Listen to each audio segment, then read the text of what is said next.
Let's take a look at the statistics activity for this class.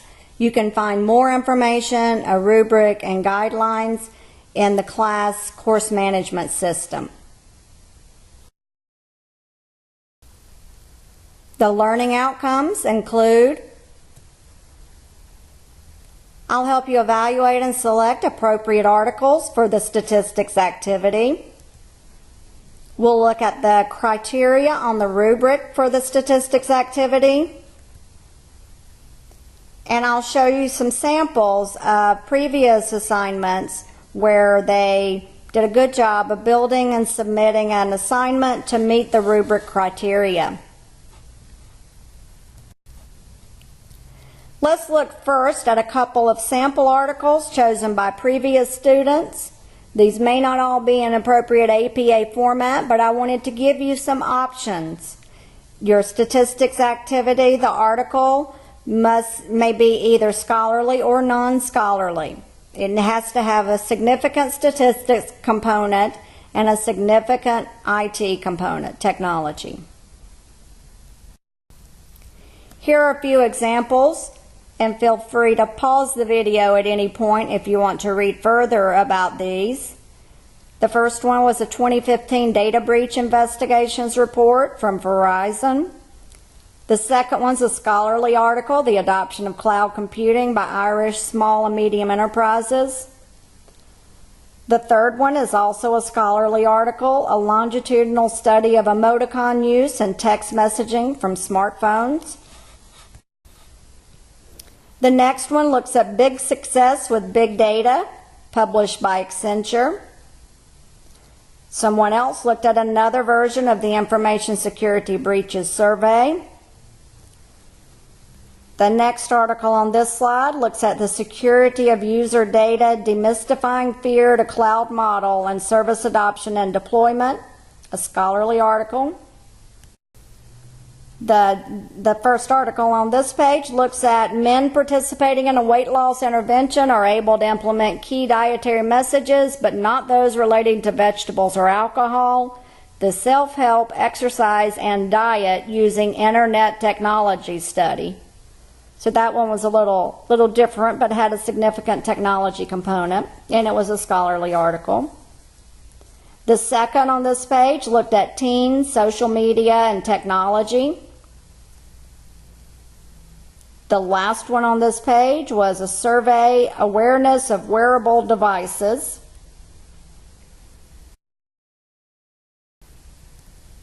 The first one on this slide, U.S. smartphone use in 2015. This was a Pew Internet study. Then Computer World 2015 that looked at the IT salary survey. The third one on this slide looks at technology and child development, evidence from the One Laptop Per Child program. This is a scholarly article, or it may be a white paper. Looking at the next four, the first one, question analysis, how Watson reads a clue. Watson is the automated Jeopardy computer that actually beat the Jeopardy contestants, and that's from IBM. The second article, technology device ownership in 2015, the Pew Internet study again. The third one, information seeking in an information systems project team. That was a scholarly article. And the last one looked at an empirical analysis of unsolicited commercial email, a scholarly article.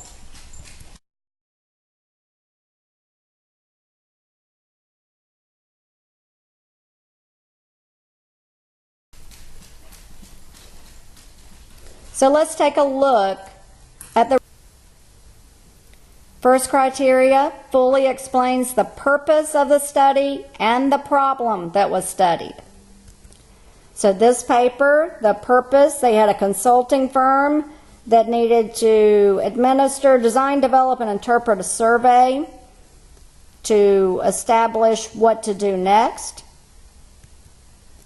And the problem, they've struggled for organizational culture and keeping its people satisfied and engaged.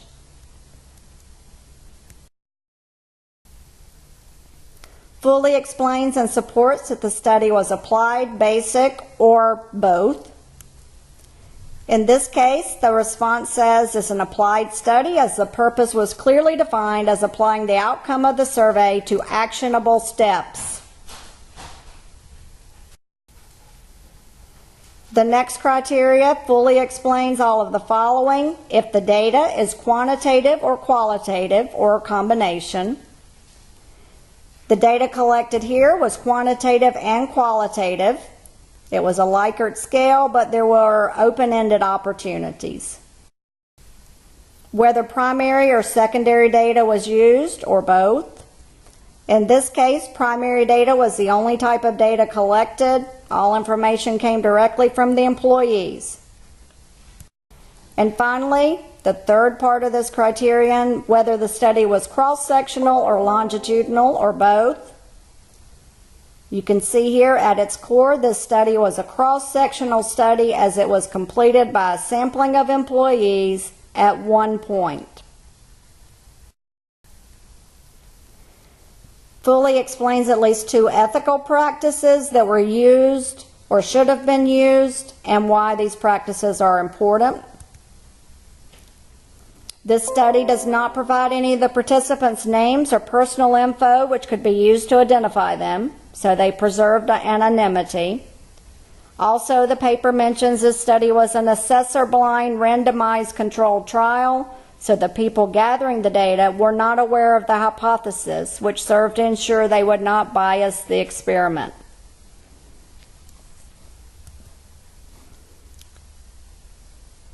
The ethics practices by the researchers were noble. They had 65 men. They gave feedback to them to improve their diet and fix the physical exercise. Both the control and the experiment group did reduce their diet sizes, and the amount of fat that they had in their food. And they hoped that it reduced the risk for cardiovascular disease. Fully evaluates whether confidentiality and anonymity were explained and provides at least one recommendation for improvement. For this type of data collection, it is imperative to practice informed consent in conjunction with guaranteed confidentiality. Comments were parsed for identifying features prior to sharing, and those who analyzed and interpreted data were presented with data that was clear of any order, identifying features, or demographic information.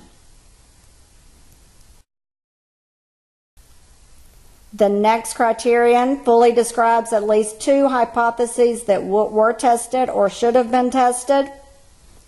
Our consulting firm hypothesized that workload-based questions would be the lowest scoring items on the survey. An additional hypothesis was that cultural elements of the survey would reveal a level of silo mentality. So 2 hypotheses that were tested in this study. Fully describes and explains the type of study, correlational, causational, or other, and evaluates if that type of study was appropriate. This survey does not imply causation, rather it is correlational. Given the goals and restraints of the study, correlational research is appropriate.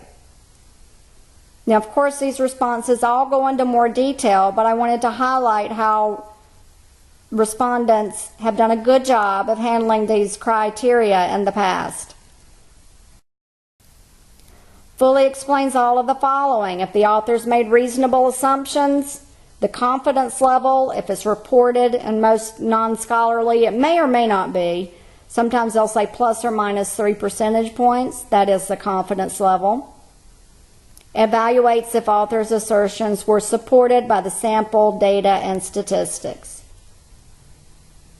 The survey discussed in the resource used a nationally representative sample of 3,014 adults. The margin of sampling error is plus or minus 2.4 percentage point. It's reliable and not fabricated. All the responses collected were honest and reflected the actual views of the subjects. All possible means were used to gather the data from the subjects. According to the resource, the survey was conducted via interviews over landline telephone and cell phone calls. So they explained each of the criteria listed. The next criterion looks at how internal and external validity could be improved, and I've got two examples for this one. Example 1 says internal validity was low. Data collection method only as valid as the honesty with which the research subjects reported their diet and exercise habits. So as a self-study, it has some limitations. Research subjects could lie if they so chose. Then the students explained a way to increase internal validity would be to assign somebody to spy on each research subject to observe everything they ate and all the exercise they did in order to ensure the data collection was accurate. However, and I'll use the respondents' words exactly, that would be creepy and more resource intensive. I agree with that assessment. This study also has low external validity. Only overweight men in University of Newcastle and New South Wales, Australia were studied. The effect of the independent variable would vary greatly in other cities, states, and countries with different diet, exercise, and lifestyle habits. Very good discussion of external validity. Example 2. Internally, validity is high. Each question relates to several different domains to come up with an average score across domains, so they used multiple questions for each issue they were analyzing. Each question is directly designed to affect one outcome and measure what is actually supposed to measure.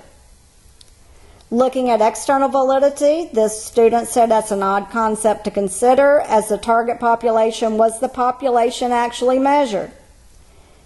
This student interpreted that external validity is not really relevant because we don't care about external validity. But the student argued that 85% of the organization responded, and so they thought it would be applicable to the entire population.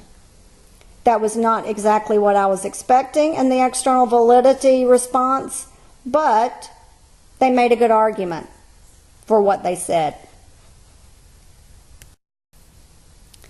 List and fully operationalize at least two variables. Perspective is clearly defined as views and perceptions of the organization at large. And the second variable, supervision, a concept that intersects with perspective, is defined as clarity of expectations along with levels of support and empowerment. With these variables clearly defined, it's easy to understand what the intersection of the two variables mean and what the questions in this intersection are designed to determine. So they evaluated the operational definitions from the study. Fully explains the type of scales used and supports if they were properly formed. Scales used in this survey included a scale of strongly disagree to strongly agree in the form of a Likert scale scoring 1 to 4. Eventually, our firm had to separate custom other type questions and rework another scale using our 1 to 4 scale, which is shown in the document. This adaptation, while easy, had to be separated from the rest of the interpretation as the underlying constructs were not compatible. So they found a problem and they tried to resolve it. Describes the effectiveness of the methods used and makes at least one recommendation for improvement. In this particular case, a survey format was really the only anonymous method able to be used to obtain data, as focus groups were not an option given the desire for confidentiality. A recommendation, one is that the survey was administered via SurveyMonkey online, but they had truck drivers without access, so they might want to change it next time. Very good recommendation. List and describe 2 management decisions that might be made, linking to the statistics. First and foremost, it becomes clear that the perspective culture part of the survey is the lowest, so management has to address this. They'll have to design a clearly articulated leadership model and cultural model.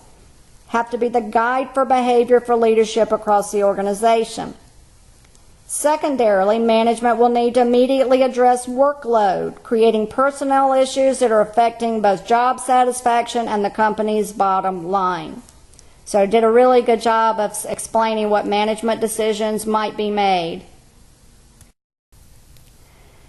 The last part of the rubric just says includes a valid working attachment or website with the article used and properly documents according to APA. In one of these articles that was referenced, it was an internal document created by the consulting firm, so there is no external link, and it had to remain anonymous. But it was called Employee Engagement Survey and published internal document, which was available if I needed to look at it. But it was proprietary and could not be shared publicly, so we had to go with this. And this is properly formatted. You saw a lot of other articles, mostly properly formatted. They might be properly formatted except for the hanging indent, but I did not check all of them as I only wanted to make them available so you could see what kinds of articles you might choose. Some questions that you might have about the assignment. How long does it need to be? Long enough to answer all the questions, but not too long that you have more than needed. I would say 3 to 10 pages is a good average. I had people who did 3 pages who got 100% or close to it who got an A, and people who did 10 pages who didn't get an A. Answer the questions. Does it have to be APA format for the write-up? No. It can be a memo. You can be a bulleted list. A bulleted list with each criterion from the rubric and explaining that is perfectly fine. Or a memo to your boss. Or you can write it up as long as everything is included. Now, the formatting of the article at the end must be APA format. Can I use an article I'm already using as I go through and do research on my paper? Yes, absolutely. Use it.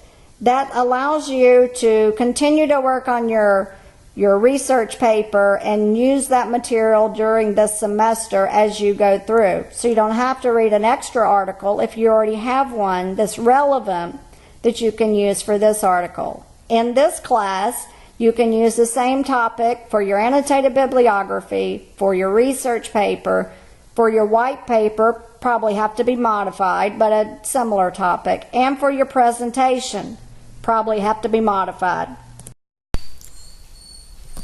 In summary, choose an article that has a statistical component and a technology component. Should do some sort of analysis. You should have information on the sample, statistics, etc. Review the rubric and the samples given and follow all of the criteria, and refer to the sample paper included in your assignment to fully meet the criteria in the rubric.